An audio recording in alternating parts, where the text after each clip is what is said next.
Welcome to everybody. I think I know everybody in the room, but I'm Steve Millard, President of the Greater Akron Chamber, and it is really good to see you all in person. Thank you for coming out tonight. We appreciate it. So this is sort of a leadership reception, economic outlook event. If you're invited tonight, you're either a board member or a leader from among our 150 or so investors of the Greater Akron Chamber. We're glad you could make it out this evening. I know we're all making day-to-day decisions about where to go and who to be with, so I'm really glad that you chose to be with us tonight. We've got a lot of great people in the room tonight. Thank you, Mr. Mayor, for coming out tonight. We appreciate you being here as well. And we're glad that you could all, again, make it out this evening. Well, we've all gotten a little bit better at using technology and those kinds of things, Zoom or Teams or Blue Jeans. That's a shameless plug to the Verizon people, or other things out there. You like that, right, Jessica? I know you would. There's a little bit of difference in terms of being in person, and there are a number of people here tonight who I'm actually meeting in person for the first time that I haven't seen over Zoom, and I'm sure that's the same for some of you. So we hope you get a chance to interact, and we want to do a lot more of that. I think as we go forward, our plan is to continue to sort of move back to all the in-person events that I think you've become used to. I'm really glad we had the ability to do this at Bounce tonight. Bounce gives us a little bit more space than the Firestone Lodge. So thanks to Doug and Jessica and the team for working with us on this. You know, this space was a former manufacturing facility, office facility for B.F. Goodrich. Doug has a great little story he tells, which I'm sure if you give him a couple of drinks or even not, he'll sort of talk through it. But he's got like the original thing with the 13 founders of B.F. Goodrich and the $12.52 they got to start the business or something here in New York, and how that sort of grew into what we all knew as a legacy company here. But I think this is a place that has really been turned into a destination for colliding with people, connecting with people, corporate folks, entrepreneurs. It's just a buzz of activity. So if this is the first time you're in here, I'm glad you could make it out. If it's one of many times, make sure you take some time to walk around and look at the artifacts and the art here, all local. But again, a great venue for tonight's event, and through the work of Doug, his team, the city, philanthropy, corporations in town, I think we've created a really unique space here. So the support that we receive for our work is really important to what we do, and to be able to do events like this. I just want to acknowledge our presenting sponsors of 2021, Akron Children's Hospital, Browse McDowell, Huntington, KeyBank, Retzel, and State and Federal Communications. Give them a round of applause. Elizabeth. Hey, Elizabeth, Tia. She told me every time I said Tia, that's two, she'll drink a glass of wine. So we'll see what we can do to Elizabeth tonight. Our premier sponsors, Cohen & Company, Goodyear, Great Work, Employment Services, Sikich, SummaCare, and Team Neo. And our supporting sponsor, Buckingham. Thanks again for all you do for us. So you guys have been consistent supporters for us even when we've been inconsistently able to do the regular things that we do, and that was very helpful over the last year or two. We wanted to do something tonight with our investor companies to end the year. We weren't sure exactly what the right format was. What we landed on is giving you a lot of time to connect with each other was the most important thing to do. But we also thought a little content might help you as well. And so we're going to talk a little bit tonight about what we see ahead for 2022. Not too long, but we want to give you a little taste of that. It might stimulate some thinking as you plan your year ahead. And so we've got one of our region's economists to help us with that, and we'll introduce him in a second. In addition to those things, like I said, we want to get you back to networking, so we'll have time, plenty of time after this short program to do that this evening. And that connecting of people is the most important and I think biggest thing that we can do as we sort of get ready to turn to a new year here. One of the things that we also realize is there's a lot of folks in the room who are either new in their role or maybe new to the region in our investor companies. And so I've got some of their names and titles on these slides here. So make sure you seek these folks out. Many of them are here tonight. A few of them had to call off in the last day or two. And I know we haven't gotten everybody on the list, but these are some folks that you may not have yet met, and we'd love you to make sure you connect with, because these are some of the people who are helping us shape the work we're doing overall in the region. Thanks to all of you for the work that you do. Thanks to our board members in the room tonight. And thanks to those of you who are making investments in the work. Again, we appreciate it very much. Now, speaking of new roles, I'd like to take this opportunity to also introduce some new leadership for the Greater Akron Chamber Board of Directors. Last month, as many of you know, Grace Wakolchik retired as CEO of Akron Children's Hospital. She was also our chair. So GAC's vice chair, Tia Ramlow, was elected to the role of chair of the board a little sooner than she expected. She's the president of Great Work Employment Services, a leading Northeast Ohio employment services firm. She brings experience as a business leader, an entrepreneur, community leader to her role as chair, and we're very fortunate to have her in this role at this pivotal time. Tia has been an active leader in Greater Akron. She's committed to supporting the region's success in addition to past roles as Small Business Council Chair and our Finance Chair. She is also involved with the Ohio Chamber of Commerce, the advisory boards for EDGE and Huntington National Bank, and the Summit Education Initiative. She's an asset to our region and the Chamber's leadership, and I'd like to welcome her this afternoon to introduce the Economic Outlook portion of our event. Tia. Thanks, Steve. When I look around the room, there's one word that definitely comes to mind, and that is hopeful. I am hopeful that our future is not dominated by Zoom meetings anymore, by seeing everybody being able to be together. I'm hopeful for the resilience of our region, and it will make us stronger. And I'm hopeful because this group of 100 people did not participate in the Great Resignation and leave our area. So we need great leaders like you in the room every day, so thank you for coming. It's nice to be together again with colleagues and friends that we don't get to see very often anymore. We are glad you chose to come tonight, and Steve and his team have been really diligent about trying to balance both safety along with coordinating the opportunities to connect, and I think they did a great job, so thank you. We also know the challenges that you have and appreciate you partaking in tonight's event. I am honored and excited to have the opportunity to lead the Chamber's board over the next 2 years. As a business owner and an advocate, I know firsthand the challenges and the issues that are facing the businesses, community, and also the region. But I also look at it as an opportunity to embrace the inevitable changes that will make us stronger. I hope to tap the strength of all the business leadership in this room to help guide and advance the work of the Chamber in a significant way over the next few years. We hope, expect, and look forward to you providing both your guidance and your insight on how to keep moving our region forward. And in that vein, over the last few months, the Chamber has really focused on adjusting their initiatives and their priorities based on your feedback as to what is most critical in your businesses in the next couple of years. And unsurprisingly, many of you have said with this unusual climate that you have a lot of questions on what to expect with regards to the economy in the year ahead. So for certain, there's a lot of different factors that are playing out in our current landscape, and I'm sure we would all love to have a crystal ball to know exactly what the impact is going to end up being. And although the Chamber can't provide you that, unfortunately, they are committed to ensuring our members are given information and insights that will really help your businesses best navigate this uncertain waters. And so that's why they put together this presentation, and we bring it to you. One of the Chamber's key partners is Team NEO.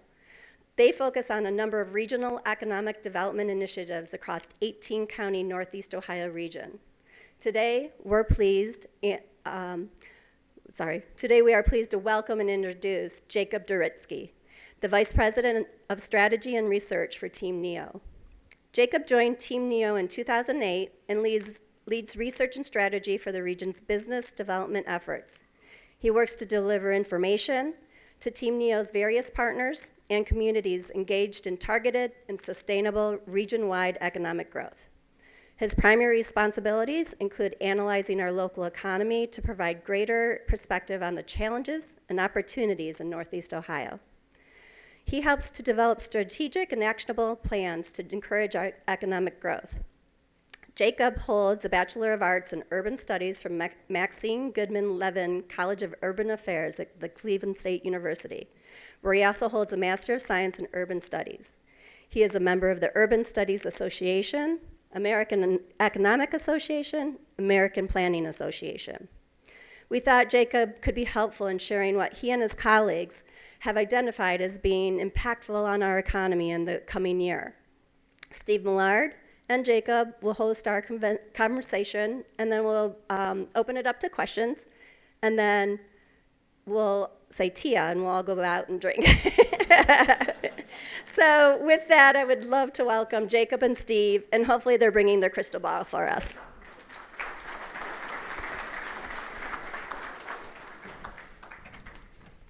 Thanks, Tia. So again, we're just going to do maybe 30 minutes here. Yeah. Just talk a little bit about some of the things that we see that are going on, get some sense of some of the data, some of the trends, and then take your questions. And feel free to sort of pipe in whenever you want here. Jacob has a wealth of knowledge. He's in the middle of a lot of the economic development activity that's going on here. And so we're excited to have him today. So let's just start. Before we get into 2022, let's talk about 2021.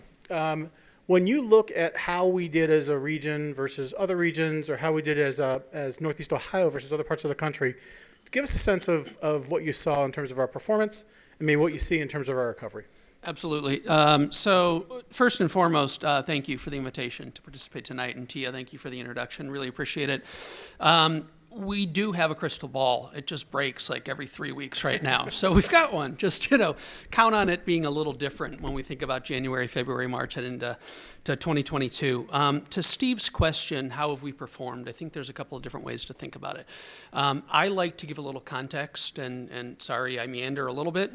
But I take us back to the '01 industrial recession that hit the Midwest disproportionately harder than many parts of the country. If you think about the '01 recession, if you think about the pandemic, the Great Recession, '08, '09, Northeast Ohio got hit disproportionately harder than the country as a whole. And unfortunately, what we saw coming out of 20 heading into 2021 is that trend continued a bit. Some of the demographic headwinds that we have, aging population, declining labor force size, declining population, over time are making it harder for us to continue to keep pace with the U.S. as a whole and some of the markets that we see significant growth in. Think Columbus, for instance. That being said, when we analyze Greater Akron, you haven't necessarily seen the same population dynamic issues that we face as a region overall. And so some of that lack of population loss, a slightly younger population in general, have led to a slightly more robust recovery. So you've seen about 3% job growth in 2021 relative to what was lost during the pandemic, and now projected out toward 2025 to actually see full employment gains. Significant because the region as a whole isn't expected to see those same type of growth. So I think from a competitiveness standpoint, we're a little behind, but Greater Akron is performing pretty well. That's good to hear. I saw something, and we didn't talk about this much, but we had heard from the Bureau of Labor Statistics a few weeks ago that for some reason Greater Akron seems to have a higher growth in wages here than other parts of the state of Ohio and the region. We were actually leading in that space. Any initial thoughts as to what that might be, what that could be related to? Yeah, absolutely. Some of it's industry mix. I think when you look at the industry mix, particularly healthcare, professional services, some of the growth in IT, you're seeing higher level wage sectors of the economy that are really driving forward. When you look at other sectors in parts of Northeast Ohio, particularly manufacturing, you haven't necessarily seen nominal wage growth in the same way. So industry mix is contributing to some of the higher wage growth that you're seeing here, and that's not necessarily a bad thing, right? I think people look at that, and it's kind of a double-edged sword for businesses. Understandably, you want to think about the cost structure, you want to think about how that impacts your bottom line, but for workers, that's not necessarily a bad thing either, right? And it draws people into your marketplace in a different way. So I think a double-edged sword. I think a lot of what we're seeing from a wage perspective in the economy right now is really, really hard to understand. If you look at nominal wage growth, so not adjusted for inflation, we're seeing sectors of the economy projected to have 10 to 12 to 14% gains in total nominal wages. What does that mean? That means your restaurant, your bar, hospitality, leisure, retail, all seeing increases in the $4 to $6 an hour range right now. Historically, that's been in the 3 to 4% annual range. So it's a wage environment that we're all learning to live with. But I think there's a strength element to that too, which is a testament to your industry mix here. So that's interesting because I know a lot of employers have been hesitant to permanently increase wages at that level over the long term. Do you see some of that wage inflation being transitional, or is it sort of built in going forward forever now? My personal opinion is it's really hard to take that back once you put it in, right? So how long we see those elevated wage growth numbers for, I think, is the more important question, but I don't think we're going back to an environment where, you go to work at McDonald's, I'll say generically, and you're getting paid $10 or $11 an hour. I can't see that going back to that. So when you look at surveys that are happening right now and we're asking consumers, people what's on their mind, inflation has sort of replaced COVID as the thing people are thinking about right now. And so what do you see in terms of inflation right now? Where are we going there, and what are some of the trends that are sort of happening? Yeah, pass. Wait, Can't do that. oh, okay. I can make Elizabeth drink again. See ya. So go ahead. I thought I got a couple of those. So I think we're seeing a couple of issues. One is still that bottleneck in supply chains. And that's really a product of two things. One is inability to source the products that we need because of that significant downturn in consumer demand over the past 18 months, and now markets trying to catch up with that, and that's certainly playing itself out from a supply chain logistics perspective. But the second is what we talked about in wages is also showing up in that environment. When you think about shipping, distribution, transportation, the struggle to get workers in those sectors, the struggle to employ folks who can get those products to market quickly continues to be a huge part of the bottleneck that we're seeing. So, expanded hours in ports, things like that are all important, but the way we're consuming goods has dramatically changed the overall distribution system, right? I mean, think about the Amazon economy. Think about if you look at the hottest growth sector in manufacturing, it's corrugated fiberboard, which is a fancy way of saying cardboard. Boxes? Yeah. Boxes, Right, exactly. yeah, sure. If you have a box company right now, you're doing extremely well. So I don't think there is a single indicator. It's not something we necessarily pay a ton of attention to directly, but as we think about what the Fed's saying and others, it looks like this is here to stay for 12 to 18 months until we find some type of new normal in the economy overall. Yeah, I mean, if the wages aren't going to go away, then the inflation of other goods has to happen, right, to sort of keep up. Exactly, and if you don't have the same supply on the shelves, prices go up, and so it's just kind of reinforcing itself in many ways. I mean, just a order of magnitude point, we talked to lots of companies in our BRE visits, and one of our manufacturers told us recently, or distributors told us recently, that their container pricing went from $3,000 a container to $30,000 a container, just because of supply demand. Now, some of that is easing right now, as we understand it, right, but it's not going to go back to 3 anytime soon either. It's not. Anecdotally, I was getting my hair cut a day ago, and a guy happened to be in front of me and was talking to me, and he does supply chain work and transportation logistics. The numbers were eerily similar. He brings in product from China to the West Coast, and was saying that his costs have gone from about $3,400 up to around $35,000 for that same shipment. Yeah, when you don't have lots of margin to play with there, that's painful. Right. So, so workforce then becomes the other issue that a lot of people have been talking about. I know we're doing some work right now to ask employers, and many of you participated. We appreciate that. We heard from about almost 200 employers recently in a survey that we did about what they're seeing in workforce. Talk about what you saw, sort of top line there. Maybe let's start with, what do we know about how the pandemic has impacted the workforce landscape, and maybe especially for women, minorities, other specific industries? Absolutely. So high level, coming out of the pandemic, we know a couple of things now. One is that when we look at studies that show sort of talent to demand alignment in the economy, there's key sectors, IT, manufacturing, and healthcare, which continue to see significant demand for workers where we're not filling it. As a region, we think about the 18-county region for us, 50 to 55,000 jobs in those three sectors alone are going unfilled in any given year. What's unfortunately driving that forward in bigger ways, and the pandemic has only exacerbated this, is that particularly women have left the workforce in much, much higher numbers than their male counterparts over the course of the past 12 to 18 months. And, you have conversations with people who've been impacted by that, and it's sort of like, no, duh.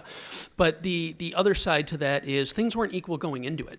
One of the startling things that we found when we looked at that issue was that pre-pandemic, a woman with a bachelor's degree on average in Northeast Ohio made as much as a man with an associate's degree. So there are structural issues to fixing this that we have to be addressing. So the pandemic has exacerbated those, like I said, but there are underlying issues that we still need to be aware of. And then when we think about communities of color, minority communities, and their alignment with the most in-demand jobs. When you look at 19 of the top 20 in-demand occupations in Northeast Ohio, good-paying jobs, strong growth prospects over the next 5 to 10 years, low risk of automation, and 19 of the top 20 communities of color are underrepresented relative to their proportion of the population overall. So I always say, and I know it sounds a bit trite, we can't grow our way out of this in the short term, right? Long-term retention, attraction strategies, population growth, all really critically important.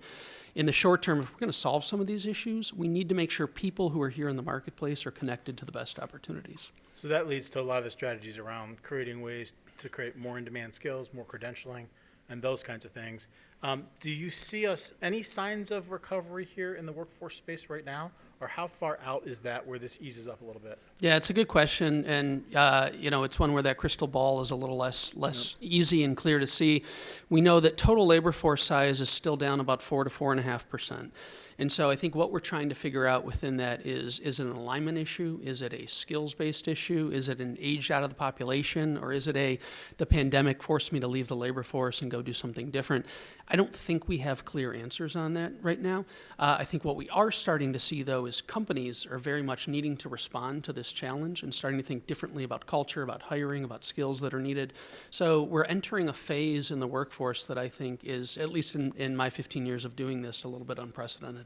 So as we're talking to employers about this, one of the things that you see is when the labor market tightens up like this, employers tend to reduce the requirements that they have for jobs. And then when it loosens up, they go back up again. Have you started to see employers making maybe permanent changes to what they require for certain levels of jobs? We have, and this is even more than anecdote at this point. This is good data, and kudos to Summit County for getting almost 200 people to respond to an employer-based survey. We're certainly seeing that wage growth driving things, right? So we're seeing wage growth show up in manufacturing, construction, professional services, finance. So a lot of sectors of the economy overall are experiencing that. But what we're also seeing is companies are starting to think differently about what it means to hire and retain talent. If you look at some of this early survey data that we have, some 20% of respondents to it said they're thinking differently about things like the flexibility in hours, right? Thinking differently about things like mandatory weekend work, thinking differently about the skills that they demand and command on when they have job postings. So it's starting to trickle into it. I would say it's still very sector specific. The manufacturing proposition versus the IT and tech proposition versus the healthcare are three very different animals, and how they're each dealing with that are manifesting itself in very different ways. So let's talk for a second about remote work, right? And so what we're seeing companies settling into there. We know that that's got a big impact on the way in which even our communities can finance themselves, right? As we think about, I think at the end of this year, the shifts are going to happen where as of January 1, where workers are working is where they're going to be taxed. So for the city of Akron, for example, that's a huge issue to think about in terms of how we maintain our infrastructure with a lot less income tax. Are you starting to see trends there or getting a sense of what companies are choosing to do there in terms of making more positions remote than pre-pandemic? Yeah, so overall, it gets back to that industry focus. Professional services headquarters, there's a lot of data suggesting that nationally companies are starting to think more about what that remote environment means and think about it in terms that are somewhat non-conventional. So law firms, for instance, who are thinking about flexible work environments. I think the opposite side of that, and what we need to be acutely aware of here, is it also poses a retention challenge, right? If you are a tech company in Northeast Ohio, and you have good cybersecurity network analyst talent that the coasts are demanding, we are finding that increasingly you're seeing companies on the coast, San Francisco, Boston, I heard 2 real-life examples of that in the past month, are poaching that talent. And what you're seeing is that they can't afford to pay 40, 50% more for an employee to work remotely here. They get an employee, we keep a resident, but we lose a worker. So there's this interesting dynamic going on in the marketplace right now. So I think there's a cultural element to the remote work and how you keep people happy in what they're doing, but there's also a competitiveness issue that I think we have to be hyper aware of as other markets now look to us, and talent in some cases becomes very much global. A totally sort of subjective question, but do you think that we might have a competitive advantage in any way the other way, where we can have folks decide to work here remotely for a company that say in other places, or maybe we can hire people from other places to work for companies in our area. So I don't know if it's a double-edged sword or if it just goes one way. I think that is the opposite side of the equation that we don't know right now, which is, okay, can we sell people on Northeast Ohio on why this is a good place to live, to work, all the reasons we all know, right? And they can continue to do that work somewhere else. So they don't need to be in San Francisco paying San Francisco rents. They can be in Northeast Ohio. They can keep that job. They can maybe travel occasionally, but we sell them on that value proposition. I think that, to me, that becomes that retention attraction strategy. One, how do we bring more people back, which is going to be incredibly important over time. And then two, when I think about the fact that we retain like 47% of the students that go to school here, 4-year plus, how do we keep those people here? How do we sell them on that value proposition while they're here? And that means experiential learning, it means internships, it means new ways of exposing them to career opportunities while they're here in the marketplace and not letting them leave and escape to somewhere else. I want to make sure we emphasize that stat. So hopefully you all heard that 47% of the students who do college here end up leaving. Yep. Okay. Oh, So that stay, 53% leave. 53% leave. Mm-hmm. So there you go. So as we think about how we put internships in place and other strategies to help really expose students and working age adults to the opportunities here becomes a really critical piece of work, I think, for us as we look into next year. Agreed. So let's talk construction for a second. You guys are in the middle of site selection activity and development activity, et cetera. Are we seeing shifts in the amount of new space that's being constructed or renovating right now? Are we seeing shifts in leases that are being renewed or anything like that as a result of these things? Yeah, so significant uncertainty in the commercial real estate market, as you'd imagine.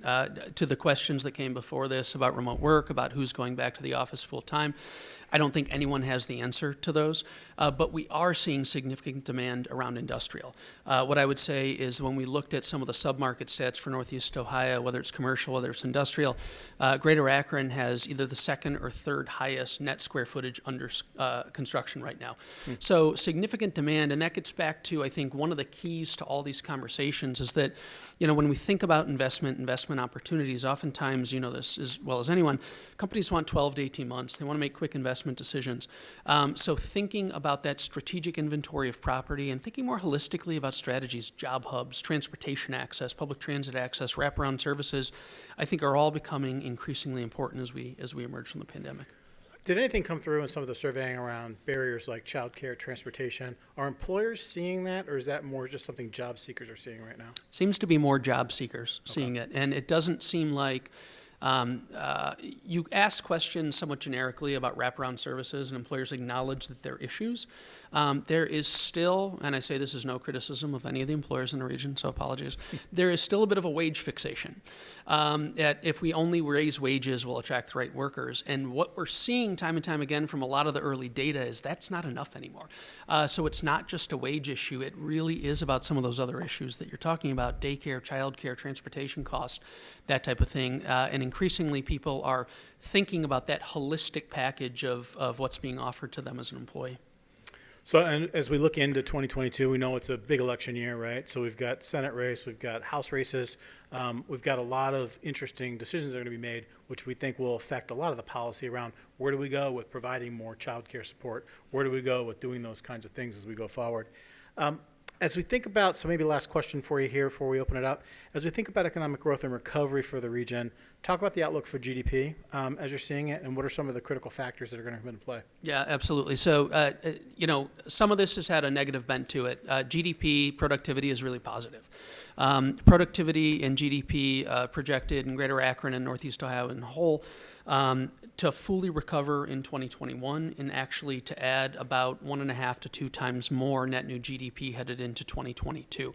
So there is a story here that I think is really encouraging and the one that we emphasize, which is, we're doing more. We tend, as a region at least, to be doing it at times with less people, but we continue to make products that the globe demands, right? Mm-hmm. We have globally embedded supply chains. We have products, and particularly here in polymers and chemicals, that are just increasingly in demand as a part of the value chain and the value proposition that we offer.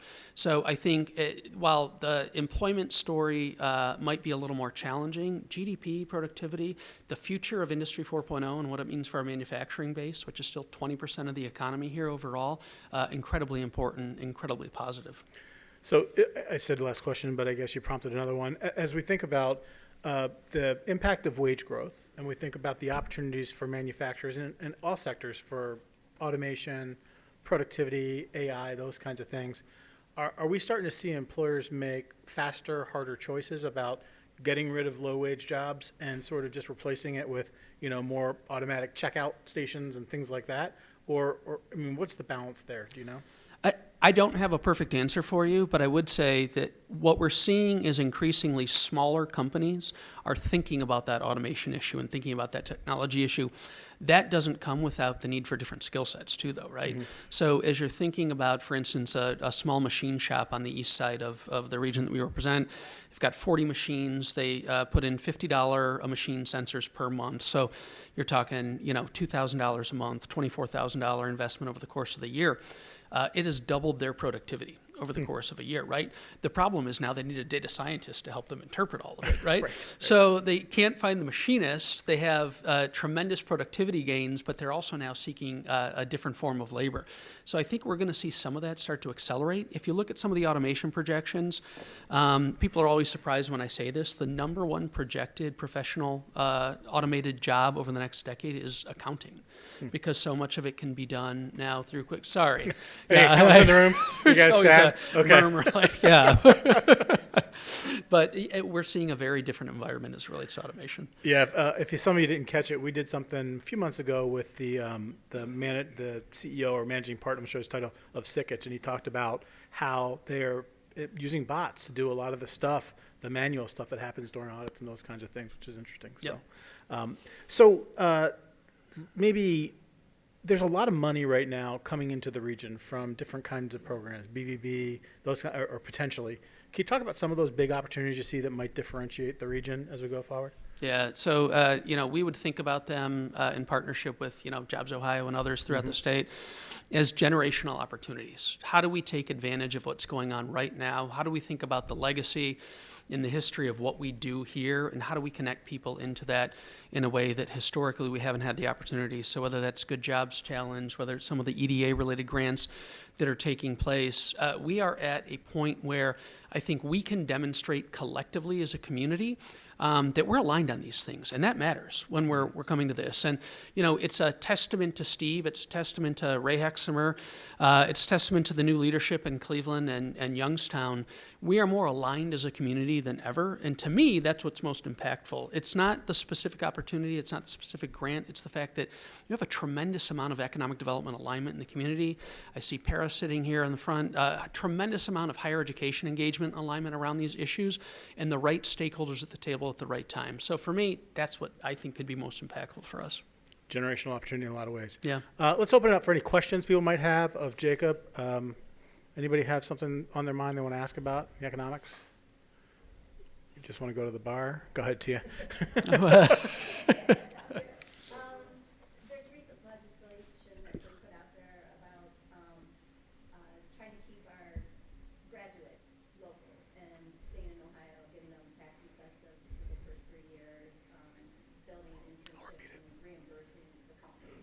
Is that something that you think would help our state and be something that we could do? Since we're recording this, I'll just repeat that. Tia asked about recent legislation that's been put out there to help us retain our graduates. Thoughts on that? Yeah, so Steve could maybe even speak specifically to the legislation, which I'm not all that familiar with, but I think as a talent attraction retention strategy, more and more communities are thinking about that. More and more communities are thinking about student loan forgiveness, more are thinking about incentives and grants, relocation dollars that they're using. And these aren't, this isn't just New York and Boston. I mean, these are smaller, middle of the country cities that are thinking very creatively. So to your broader point, we need to retain more people. We need to attract more people here.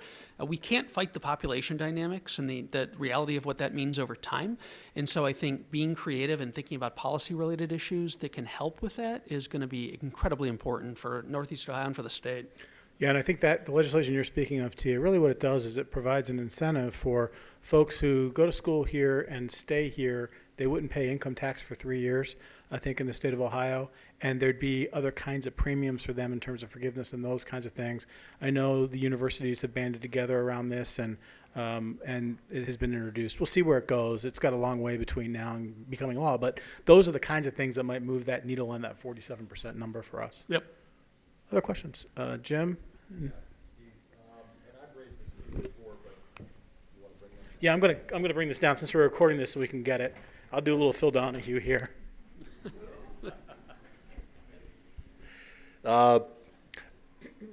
everything that we've talked about with regards to the Great Resignation and the impact that it's having on our workforce, are you seeing any regional efforts to try and combat that by re-engaging members of our senior workforce that are being underutilized, but they're living so much longer and they can be very useful members of our society?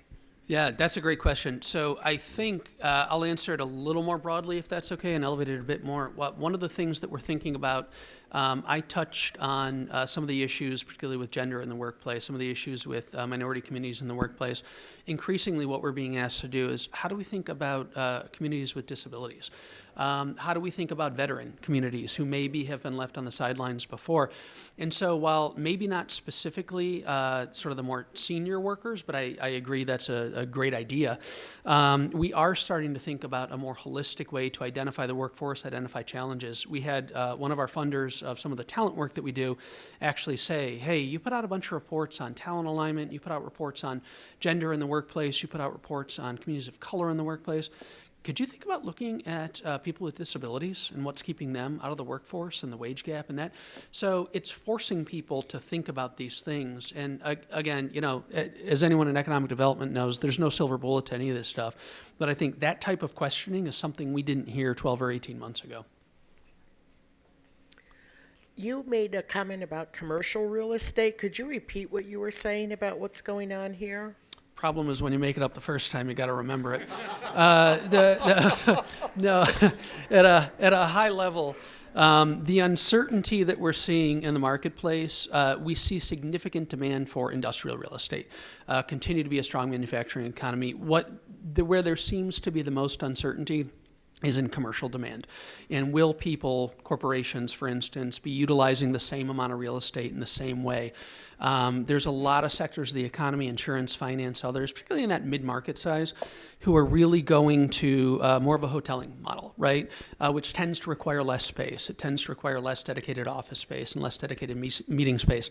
So while industrial remains strong and commercial in Greater Akron is still really strong in terms of what's under construction, there is a lot of uncertainty in terms of what that means for right now, but also what that means for conversion headed over the next 3 to 5 years, residential, things like that. And there's a real disconnect in the marketplace and pricing for commercial real estate versus residential real estate. So even if you turn that old commercial building into apartments, the rates that you get for apartments are way less than what you get for commercial space, and the cost of renovation is high. So when people take on these big projects like 159 or the Bowery, et cetera, they're taking pretty big risks. So far they've been, we think, paying off in terms of occupancy, but there's going to have to be support from a policy and a government perspective for making conversions. I think we're also hearing from companies, while they're not abandoning their space is going to be used in very different ways. So I think there's going to be a lot of renovations and change in space use as we go forward. Did you have something, Para, or was there any other questions? Sure. Jacob, thank you. I was on a call today with Jobs Ohio, and JP mentioned and showed us the data on the number of companies coming to Ohio, the amount of interest and hopefully follow-on investment in Ohio.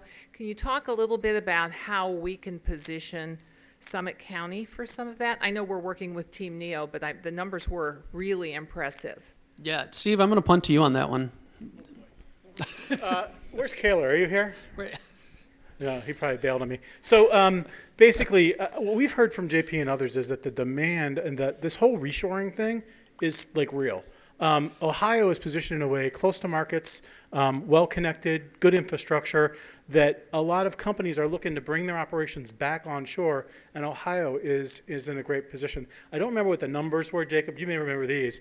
But he was talking about these, I forget what they call them. They're these monster projects, right? These projects that are going to bring more than, I think it's, I want to say 70 million in payroll and $1 billion in capex or something like that. Yeah. And instead of like, we typically get one of those a year, right now we've got about, in Ohio, something like 7 or 8 of those projects in the pipeline. So at every level of deal, we have way more coming to our region than, or to the state than we thought we would have. So I think this will be good for Ohio overall. For Summit County, our problem is we don't have the kind of ready sites and inventory that we need for some of these projects, because in economic development, 10, 15 years ago, you'd get a call. They're okay with you taking a week, 2 weeks, 3 weeks to get back to them. Now they call you. They want to hear within 24 hours, 48 hours what you've got, and they're ready to move right away. So we have to do a better job of getting ourselves positioned to be responsive to those opportunities. Dwayne, did you have something, or was it answered? And then we'll take maybe one more after this, and then we'll let you go back to connecting.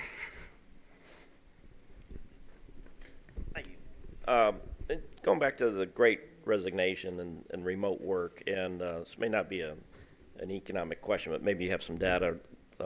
We sense that with remote work force, that there's maybe been some undue stresses that are coming from that with the lack of social interaction. And I don't know if you've seen any data on that, but I'm just curious because we're sensing it, but we don't have any data to back that up. So.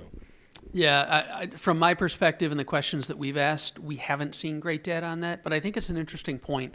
When we reached out to employers in this first round, it really was very much focused on that attraction retention issue. I don't know that we dug as deep into the retention piece, which could relate to that culture piece and that dynamic that you're talking about. So I don't have great data on it, but I think it's an interesting component of the questions we should be asking and how we should find the right way to raise that, Steve, as we go forward. Yeah, I think what we're hearing on the culture side of that right now from a lot of companies is, think about the difference, how much easier it is to resign via email than by walking into, right? Because many of you have bosses have had that person comes in with a trembling piece of paper because they're telling you they're leaving or whatever. Now it's just like, see, you got a better job on the coast, been nice. There's no connectivity that you used to have by seeing everybody face to face. So I think that's one of the things. The other thing I'm hearing from our professional services firms especially is, especially in accounting, for example, that movement in your career is all about mentoring and connecting with people. And for these young folks who can do pretty much the same job in any accounting firm in the first couple of years of their career, they see that as a commodity and they have great movement, but nobody is owning them and helping them drive their career. So I think there are going to be long-term implications here, but in the short term, it's a boon for folks who want to make moves. So one more question? Anybody have anything? All right. Well, we're going to thank Jacob for your time today. We appreciate that. Thank you. Appreciate it. Thank you for great insight in short bursts. We appreciate that very much. And I just want to remind you all, March 23rd, if it's not on your calendar, the return of the GAC annual meeting. So hopefully 800 or 900 of our closest friends will be honoring Eileen Shapiro with the Peter Berg Award. And all things going in the right direction. We will see you then. We are also starting up our Morning Buzz again in January. So for those of you who have been to that program, want to go to that, we'll look forward to seeing you in January on that one. And look for some more stuff coming from us. But for now, enjoy the rest of your evening. Enjoy your holidays. Thank you for your support this year and your leadership on all the things we've been doing. Have a good night.